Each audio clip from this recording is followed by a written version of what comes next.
আমাদের সামনেই শাবান মাস আসছে। আমরা ইবাদতের জন্য শাবান মাসে কি কি প্রস্তুতি গ্রহণ করতে পারি? আলহামদুলিল্লাহ আমরা শাবান মাসে একবারে দ্বারপ্রান্তে চলে আসছি। খুব শীঘ্রই শাবান মাস শুরু হতে যাচ্ছে। শাবান মাস এমন একটা মাস যেটা নফল রোজার জন্য আদর্শ মাস। নবীজি সাল্লাল্লাহু আলাইহি সাল্লাম শাবান মাসে যত রোজা রাখতেন, অন্য কোনো মাসে এত রোজা রাখতেন না। রমজান তো পুরো মাসটাই রোজার মাস, সেটা বাদ।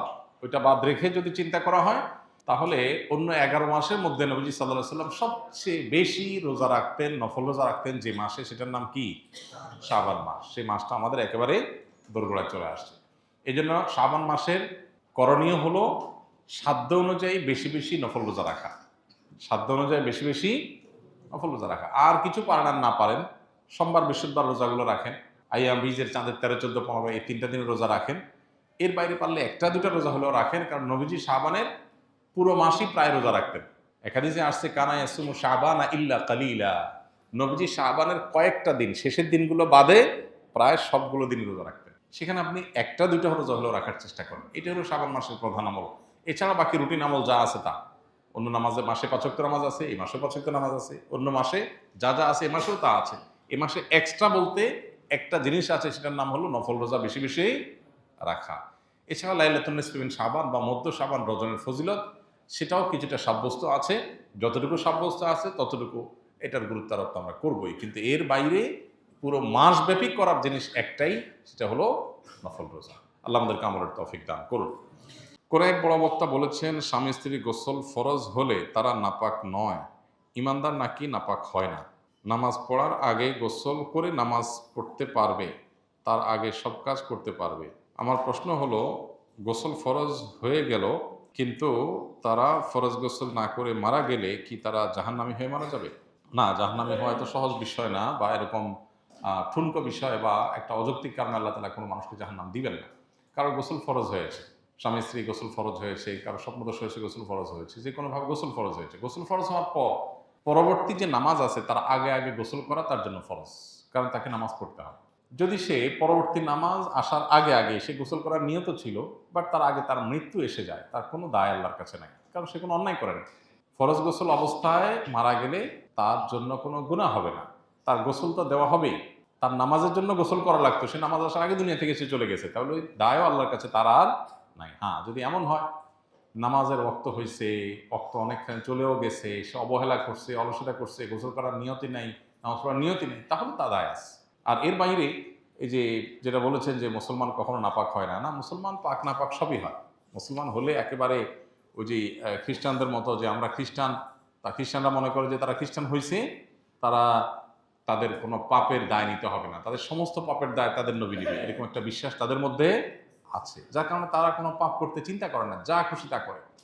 কারণ তারা মনে করে তাদের নবী ঈসা আলাইহিস সালাম, তারা মনে করে যে তিনি শূলে চড়ে মৃত্যুবরণ করেছেন, তার উম্মতের পক্ষ থেকে সকল দায় তিনি নিয়ে তিনি দুনিয়া থেকে চলে গেছেন। এটা ভুল কথা। কোরআনে আল্লাহ বলেছেন যে আল্লাহ তাআলা ঈসা আলাইহিস সালামকে আল্লাহ জীবিত রেখেছেন এবং তাকে উপরে তুলে নিয়েছেন, বার রাফাহুল্লাহ। তো এই জন্য মুসলমানদের মধ্যে কেউ যদি মনে করে মুসলমান কখনো নাপাক হবে, এটা ভুল বিশ্বাস। অবশ্যই নাপাক হবে, কোরআন হাদিসে বড়ি বড়ি আয়াত এবং হাদিস প্রসঙ্গে আছে। কেউ বললে এটা তার মূর্খতা ছাড়া কিছু না, যদি এইভাবে কেউ বলে থাকে। আমি মেহেদী হাসান সাকিব, যশোর মনিরামপুর থেকে। আমার প্রশ্ন হলো, আমি নিয়মিত নামাজ পড়ি, কিন্তু আমার পড়া দেখে মসজিদে কিছু মুরব্বী মজা করে, ঠাট্টা করে, কারণ আমি বুকের উপরে হাত বাঁধি। এখন যারা বা যে মুরব্বীগুলো আমাকে নিয়ে মজা বা ঠাট্টা করে, তারা কি অপরাধ করছে না? তাদের ব্যাপারে কিছু বলুন। ভাই, আমরা হাত কি নাভিতে বাঁধবো না বুকে বাঁধবো, এটা নিয়ে ওলামাদের মত পার্থক্য আছে।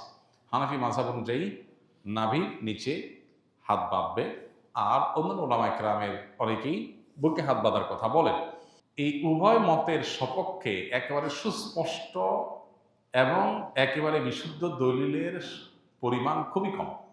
এই বিষয়ে যদি আপনি বিস্তারিত জানতে চান, তাহলে সেক্ষেত্রে ডক্টর আব্দুল্লাহ জাহাঙ্গীর রহমাল্লাহ খুব একটা ছোট্ট ছোটি বই লিখেছেন, এবং উনি যেহেতু হাদিস বিভাগের প্রফেসর ছিলেন ইউনিভার্সিটিতে, হাদিসগুলো অ্যানালাইসিস করে তিনি লিখেছেন সালাতে কোথায় হাত বাঁধবেন, ছোট্ট ছোটি বই। এটা পড়লে আপনার কাছে ধারণা পরিষ্কার হয়ে যাবে। এইটাকে কেন্দ্র করে যদি কোনো তরুণকে বা কোনো মানুষকে বুকে হাত বাঁধে, এই জন্য তাকে নিয়ে ঠাট্টা বিদ্রুপ করে, তাহলে অবশ্যই অন্যায় করছে। কারণ যিনি বুকে হাত বাঁধছেন তিনি ওলামাদের ইজতিহাদের উপরে, কিছু হাদিসের উপরে ভিত্তি করে তিনি আমল করার চেষ্টা করছেন। তো এইটাকে বিদ্রুপ করা, মানুষটা কি কখনো বেনামাজিকে নিয়ে বিদ্রুপ করেছেন? দুর্ভাগ্য আমাদের, বেনামাজিকে নিয়ে বিদ্রুপ হয় না, কিন্তু বিদ্রুপ হয় কাকে নিয়ে? নামাজে বুকে হাত বাঁধলে।